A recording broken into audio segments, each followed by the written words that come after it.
De retour sur l'espace de l'UGAP, Acteurs Public TV, au cœur du Salon des maires des collectivités 2023. On va parler gestion des déchets qui porte des opportunités pour l'aménagement des territoires. Vous allez voir ça, on en parle avec mes 4 invités. Odile Bégormer, bonjour. Bonjour. Ravi de vous retrouver. On s'était vu à Intercommunalité de France. Vous êtes vice-présidente transition à la Comcom, enfin la communauté de communes du bassin de Pompey en Lorraine, c'est bien ça? C'est bien ça. Par ailleurs, référente déchets d'Intercommunalité de France. À vos côtés, Loïc Rousseau, bonjour. Bonjour. Vous êtes chef de marché à Meiko, c'est bien ça. Mouloud Mechkoun, bonjour. Vous êtes directeur commercial de Sulo. On voit bien Sulo sur votre veste. Bonjour Julie Bluteau. Bonjour. Ravi de vous retrouver. On s'était vu à Intercommunalité de France également. Vous êtes chargé d'affaires Orléans-UGAP, c'est bien ça? Exactement. Merci d'être là. Un plateau très, très suivi ici au cœur du salon des maires, sur la gestion des déchets. Quels sont les enjeux? Quelles sont les problématiques? Vous qui êtes un peu experte de cette problématique, Odile Bégormer. Les enjeux, c'est de mieux trier.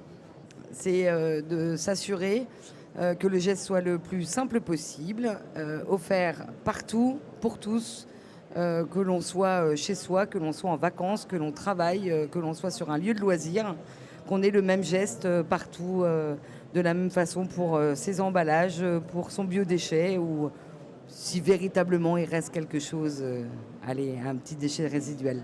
Évitons de faire trop de déchets et développant des bonnes pratiques qui ont fortement monté ces dernières années. C'est tant mieux. Loïc Rousseau, un mot plus qu'un mot d'ailleurs, sur Meiko et puis sur cette montée des enjeux et de la gestion des déchets qui sont devenus une des problématiques au cœur de la gestion locale.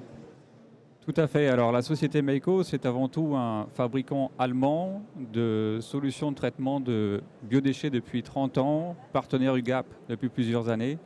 Et la volonté de Meiko, c'est non pas seulement d'apporter une solution technique à un instant T, à un maillon du besoin client, mais d'apporter une réflexion globale, d'abord sur le tri sélectif, comment mieux trier, comment ensuite mieux transporter le biodéchet, le stocker, en vue de le revaloriser. Donc on a une approche qui est globale pour répondre aux besoins du client. Merci beaucoup. Vous nous expliquerez vos méthodes dans un instant. Mouloud Mechkoun, Sulo. Expliquez-nous et puis comment vous intervenez dans les territoires. Alors bonjour à tous. Donc Sulo, nous sommes industriels français. Nous sommes leaders dans la pré-collecte des déchets, c'est-à-dire qu'en fait nous fabriquons différentes solutions justement pour accompagner l'ensemble des usagers en contenant de chez soi, donc ça peut aller de notre cuisine, dans notre pavillon, dans notre immeuble, sur l'espace public, mais également dans notre commerce de proximité ou aussi dans l'industrie. Voilà, nous sommes partout là où la collectivité a besoin d'un contenant pour collecter, valoriser ces déchets, pour les transformer en ressources. Vous nous expliquerez dans un instant vos méthodes et comment vous travaillez concrètement avec les élus locaux. Mais terminons ce premier tour de table avec vous, Julie Bluteau, la gestion des déchets qui est devenue une problématique importante dans l'offre de services de l'UGAP. Exactement. L'UGAP, centrale d'achat public, notre vocation est d'apporter des solutions globales à nos clients, quels que soient les domaines. Mais en l'occurrence, sur la gestion des déchets, c'est une problématique qui aujourd'hui est quotidienne et pour lesquelles on essaye de faciliter via nos marchés leur mise en œuvre. Une problématique, je le disais, qui porte un enjeu important d'aménagement du territoire. J'imagine que vous partagez le constat qu'on a fortement, on s'est amélioré, on va dire les choses comme cela, depuis 5 ou 10 ans, avec aussi une législation, des textes qui ont accéléré les choses. Comment on avance concrètement? C'est quoi les méthodes pour accélérer? On parle de co-construction, on parle de s'appuyer sur les atouts, les contraintes des territoires depuis qu'on a démarré nos échanges ce matin. C'est tout cela? C'est quoi d'autre, les méthodes pour avancer? C'est déjà d'être convaincu en fait qu'il n'y a pas une solution, mais des solutions qui vont permettre à chacun en fait de s'y retrouver et de réaliser en fait le pourquoi on lui demande en fait de faire le geste de tri, d'avoir moins de déchets aussi, parce que le premier acte en fait est le mieux pour un service public de gestion des déchets, c'est que moins on en a à collecter, moins ça coûte aux gens. On a oublié pendant longtemps, en fait, dans nos territoires, de rappeler qu'en fait, ce n'était pas un service neutre, que dans les impôts, il coûtait extrêmement cher.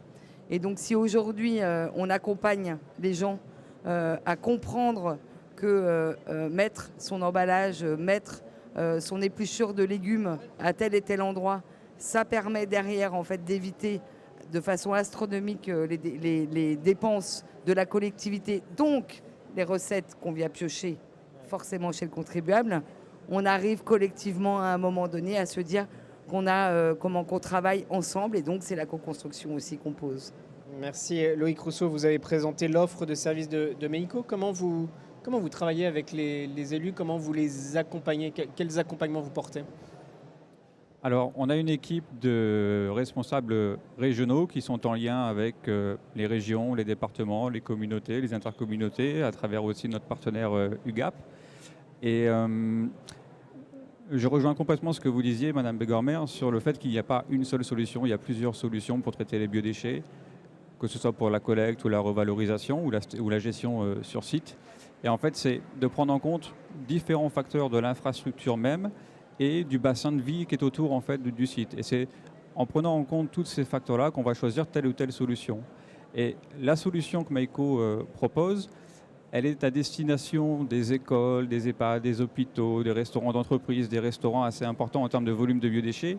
Et elle a pour but de supprimer justement toutes les ports de charge de poubelles, les manutentions de poubelles, et de supprimer aussi le fait d'avoir à réfrigérer un local déchet, puisque stocker un biodéchet, le biodéchet c'est une matière qui vit, et donc pour le préserver, on a besoin de le réfrigérer. La solution Meiko permet donc de positionner des appareils qui sont des broyeurs, en fait, broyeurs à biodéchets, qui vont récupérer le biodéchet à l'endroit même où il est produit, typiquement en cuisine ou en laverie. C'est broyé, réduit en soupe, transporté de manière automatisée dans une canalisation et stocké dans une cuve de stockage dans le local déchet. Tout ça de manière complètement étanche, hermétique, ce qui fait que pour l'utilisateur, à partir du moment où il a mis son biodéchet, y compris les produits carnés, dans le broyeur, on appuie sur le bouton, c'est broyé. La capacité du broyeur, c'est 40 kg en 90 secondes, donc ça coûte très peu d'énergie. Et donc en 90 secondes, les biodéchets sont envoyés automatiquement dans une cuve, stockés pendant plusieurs semaines, et ensuite c'est valorisé en méthanisation. L'innovation au service d'une solution adaptée aux collectivités avec lesquelles vous intervenez, ça veut dire, si on reprend la méthode, qu'il faut identifier les besoins, travailler fortement avec les parties prenantes pour développer cette solution, assurer aussi sa mise en œuvre, son évaluation, c'est tout cela à la fois? Alors oui, tout à fait. En fait, Sulo, donc en tant que titulaire du marché UGAP, nous proposons différentes solutions d'accompagnement, puisque nous allons de l'enquête. Nous allons donc enquêter et questionner chacun des foyers pour identifier en fait la manière dont ils trient, pour pouvoir derrière proposer le bon contenant adapté selon si on fait le tri des emballages, le tri du verre, le tri des biodéchets, mais aussi d'autres types de flux, puisque avec l'élargissement notamment des REP, on peut avoir les piles, on peut avoir les déchets électroniques. Voilà, donc nous on va s'intéresser vraiment à l'usager. Donc on va enquêter.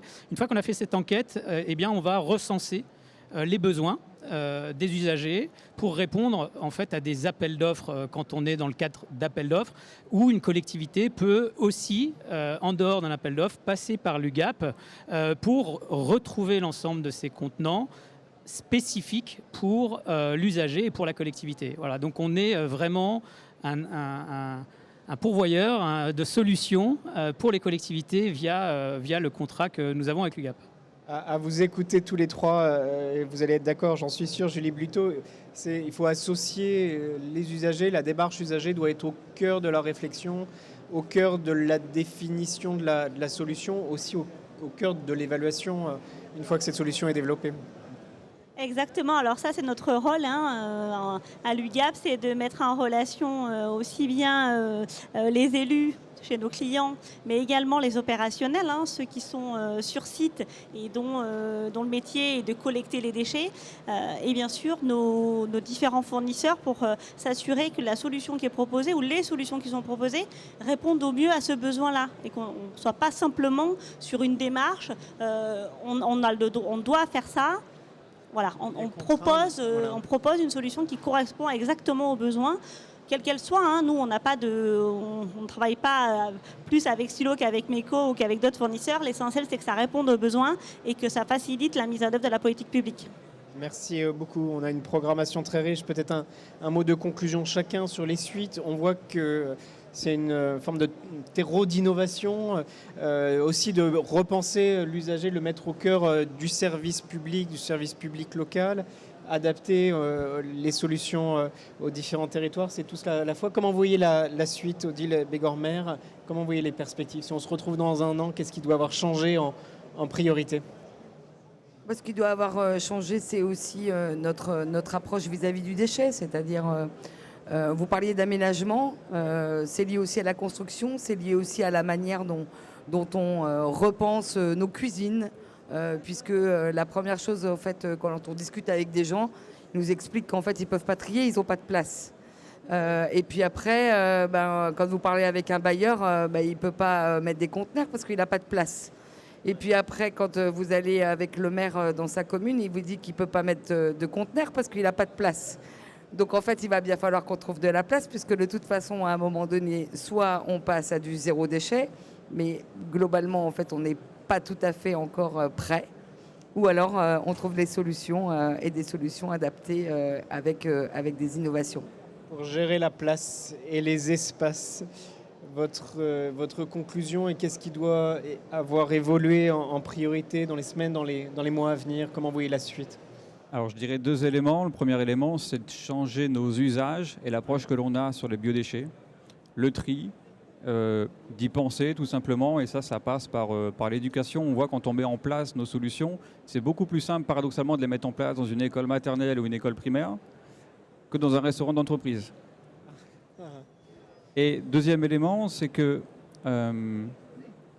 aujourd'hui, le biodéchet a une véritable valeur énergétique. Et il faut en avoir confiance parce que là où on est en pénibilité de ressources, parfois sur le gaz et autres, si on arrive à capter ce gisement de biodéchets sur le territoire français, l'avenir du biogaz a un bel avenir. Merci. Effectivement, terreau d'innovation, d'opportunité, ce message de pédagogie toujours nécessaire. Mouloud Mechkoun, comment vous voyez la suite? Quand je dis terreau d'opportunité, visiblement, c'est le cas. Écoutez, moi je suis convaincu que nous sommes en train de vivre un vrai changement de paradigme, une vraie transformation où on passe du déchet à une ressource. Et je trouve que c'est très intéressant pour l'avenir de changer le comportement et de penser ressources, valorisation plutôt que déchets. Merci. Pensée, valorisation plutôt que déchets. En positif, décidément, les opportunités sont fortes. À vous le mot de la fin, chère Julie Bluteau, l'UGAP Orléans. Voilà des messages aussi pour construire votre offre des services dans les mois et les années à venir. Bien sûr, la transition énergétique, elle passe par plusieurs vecteurs. La gestion des déchets en est une, mais on a aussi effectivement d'autres problématiques chez nos clients publics de transition énergétique de leurs bâtiments et autres. Donc là, c'est des gros enjeux, aussi bien sur les clients en région centre, mais surtout les clients publics. Et vous voyez des acteurs engagés à vos côtés. Merci beaucoup. Merci à tous les quatre. Merci d'être venus témoigner sur le plateau d'Acteurs Publics TV, ici sur l'espace de l'UGAP, au cœur du Salon des maires. On est très, très suivis. Beaucoup de gens qui suivent nos échanges. Nos programmes se poursuivent. À très vite.